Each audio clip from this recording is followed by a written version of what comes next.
Dans la plaine du Val-Saint-Père, l'avancée des troupes américaines se heurte à la résistance allemande. 300 figurants reconstituent, au sol et dans les airs, la percée d'Avranches. Ils font partie de la Second Armored in Europe, une troupe de passionnés d'histoire militaire venus des États-Unis et de plusieurs pays européens.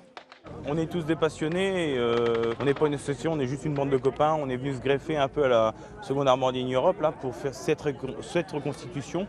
On est une bande de copains et notre but c'est vraiment de rendre hommage et d'être le plus crédible possible dans ce genre d'événement.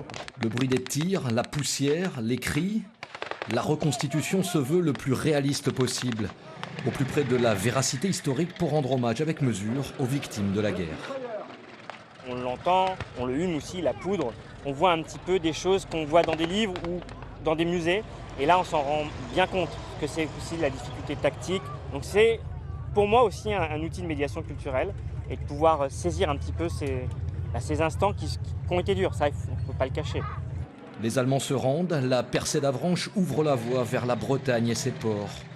Des milliers de personnes, dont beaucoup d'habitants du Sud-Manche, tenaient à assister aux commémorations.